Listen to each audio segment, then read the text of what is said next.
வணக்கம் நண்பர்களே. இப்போ நம்ம தண்டி அலங்காரத்துடைய அடுத்த கண்டினியூ பார்க்க போகிறோம். தண்டி அலங்காரம் வந்து மொத்தம் 3 இயல்.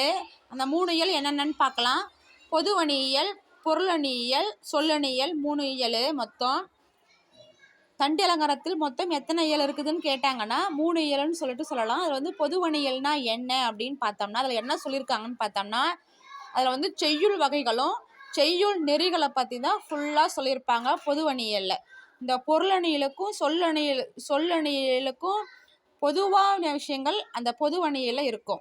அதில் தான் அந்த சொல் வகைகள் செய்யுள் வகைகளும் செய்யுள் நெறிகளை பற்றியும் ஃபுல்லாக பொதுவணியில் இருக்கும். அடுத்து பார்த்தோம்னா நம்ம பொருளணியலில் என்ன இருக்கும் அப்படின்னு பார்த்தோம்னா, தன்மை அணி முதல் பாவிக அணி வரை மொத்தம் 35 வகையான அணி வகைகளை பற்றி ஃபுல்லாகவே அந்த பொருளணியலில் தான் ஃபுல்லாகவே கொடுத்துருப்பாங்க. பொருளணியலில் அந்த தன்மை அணி முதல் பாவீக அணி வரை மொத்தம் 35 அணி வகைகளை பற்றி ஃபுல்லாகவே அந்த பொருளணியலில் தான் சொல்லியிருப்பாங்க. அடுத்து நம்ம பார்த்தோம்னா சொல்லணியலில் என்ன சொல்லியிருக்காங்கன்னு பார்த்தோன்னா, மடக்கு அணி, சித்திரக்கவி அணி, இந்த 2 பற்றி இந்த சொல்லணியலில் கொடுத்துருப்பாங்க. நீங்கள் கேட்கலாம், இது 2 அணி தானான்னு. இந்த மடக்கு அணியில உட்பிரிவுகள் நிறைய இருக்குது, சித்திரக்கவி அணியிலும் உட்பிரிவுகள் நிறைய இருக்குது. அதுதான் பொதுவணியல்னா செய்யுள் வகைகள் செய்யுள் நெறிகளை பற்றி இருக்கும். பொருளணியல்னா தன்மை அணி முதல் பாவீக அணி வரை 35 வகை அணிகளை பற்றி சொல்லியிருப்பாங்க. சொல்லணியலில் மடக்கு அணி, சித்திரக்கவி அணியை பற்றி சொல்லியிருப்பாங்க. அடுத்து நம்ம பார்த்தோம்னா ஃபஸ்ட்டு நம்ம இப்போ பொதுவணியலை பற்றி பார்க்க போகிறோம். பொதுவணியல்னா என்ன? சொல்லியலுக்கும் சொல்லணிக்கும் பொருளணியலுக்கும் பொதுவாக அமைந்தது தான் பொதுவணியல். இதில் மொத்தம் எத்தனை நூற்பா இருக்குதுன்னு பார்த்தோம்னா 25 நூற்பா இருக்குது. இதில் வந்து செய்யுள் வகை எத்தனைன்னா 4 செய்யுள் வகை இருக்குது. என்னென்ன வகைன்னு பார்த்தோன்னா, முத்தகம், குலகம், தொகைநிலை, தொடர்நிலை. இந்த முத்தகம், குலகம் இந்த 2மே வடமொழி நூல்கள். அடுத்து கீழே பார்த்தோம்னா 2 தொகைநிலை, தொடர்நிலை, 2மே தமிழ். ஒன்றுமே இல்லைங்க. முத்தகம்னா அதான் தொகைநிலை தொடர், குலகம்னா அதான் தொடர்நிலை தொடர். அதில் வந்து வடமொழியில் இருக்குது, இதில் வந்து தமிழ் மொழியில் இருக்குது, அவ்வளோதான் வித்தியாசம். அப்போ முத்தகத்தை படித்தா தொகைநிலை படிக்க தேவையில்லை, குலகத்தை படித்தா தொடர்நிலை படிக்க தேவையில்லை. அது ஒன்றுமே இல்லை, மொழி தான் வேறு. அது வடமொழி, இது தமிழ் மொழி, அவ்வளோதான். இப்போ நம்ம ஃபஸ்ட்டு முத்தகம்னா என்னன்னு பார்க்கலாம். முத்தகம்னா ஒன்றும் இல்லைங்க, ஒரு செய்யுள்ள தனியே நின்று பொருள் தருவது தான். தனியே நின்று ஒரு பொருள் தந்து முற்று பெறுவது முத்தகம். அதுவே ஒரே செய்யுள்ள எழுவாயும் எழுந்து அதிலே பயனுலையும் முடிஞ்சு அதிலே பயனுலையும் அமைஞ்சு முற்று பெறுவது தான், அதான் முத்தகம்.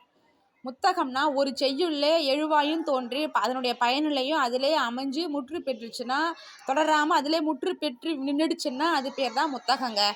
அதுக்கு எடுத்துக்காட்டி என்னென்ன நூல்கள்னு கேட்கலாம் உங்களுக்கு எக்ஸாமில். என்னென்னு பார்த்தோன்னா 8 தொகை, 10 பாட்டு, மறுமலர்ச்சி பாடல்கள். இதில் எல்லாமே அதே செய்யுள்ள எழுவாயும் பயனுள்ளையோட முற்று பெற்று முடிஞ்சிடும், அதுக்கப்புறம் கண்டினியூவாக ஆகாது.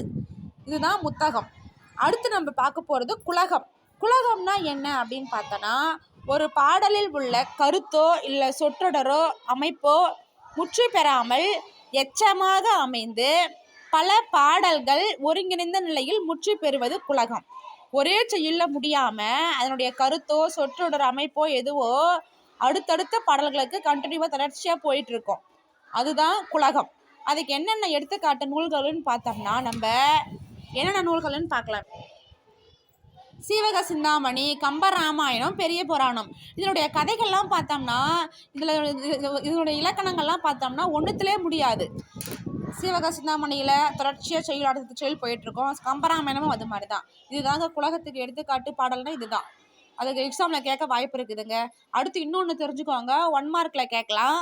விருத்தப்பா வெண்பா அப்படின்ற 2 என்னன்னா யாப்பில் அமைந்த நூல்கள். இந்த ஒன்றுமே இல்லைங்க, குலகம் வந்து எந்த செய்யுள்ள மிக அதிகமாக காணப்படும்னு சொல்லிட்டு 1 மார்க்கில் கேட்கலாம். எந்த பாவலன்னு கூட கேட்கலாம், இல்லை எந்த யாப்பில் எந்த அணிலன்னு எந்த இலக்கணத்துலன்னு கேட்கலாம். விருத்தப்பா வெண்பா இந்த 2ல தான் வந்து இந்த யாப் இலக்கணத்தில் இருக்கக்கூடிய இந்த விருத்தப்பாவிலையும் வெண்பாவிலையும் தான் மிக அதிகமாக அந்த குலகம் காணப்படுங்க. இதில் ஒன்றுமே இல்லைங்க, 1 மார்க்கில் இந்த மாதிரி கேட்கலாங்க. என்னன்னு பார்த்தோம்னா வந்து தண்டி அலங்காரம்னா எத்தனை இயல், பொதுவணிகள்னா அங்கே என்ன சொல்கிறாங்க, பொருளணியில் அதில் என்ன சொல்லியிருக்காங்க, சொல்லணியில் என்ன சொல்லியிருக்காங்க, பொதுவணியில் எத்தனை நூற்பா இருக்குது, அதோட செய்யுள் வகைகள் யாவை, முத்தகம்னா எந்த மொழி நூல், குலகம்னா எந்த மொழி நூல், தொடர்நிலைனா என்ன, அது எந்த மொழி நூல் கேட்கலாம். முத்தகம்னா என்னன்னு கேட்கலாம். முத்தகத்துடைய பாடல்கள்லாம் என்னென்ன, இந்த பாட்டெலாம் கொடுத்துட்டு இது என்ன முத்தகமா குலகமான்னு கேட்கலாம். 8 தொகை 10 பாட்டு கொடுத்துட்டு. அதே மாதிரி குலகம்னா என்ன, தொகைநிலையா தொடர்நிலையான்னு கேட்கலாம். அடுத்து வந்து அதுக்கு சிவக சிந்தாமணி என்ன முத்தகமா குலகமா, இந்த மாதிரி நிறைய கேட்கலாம்.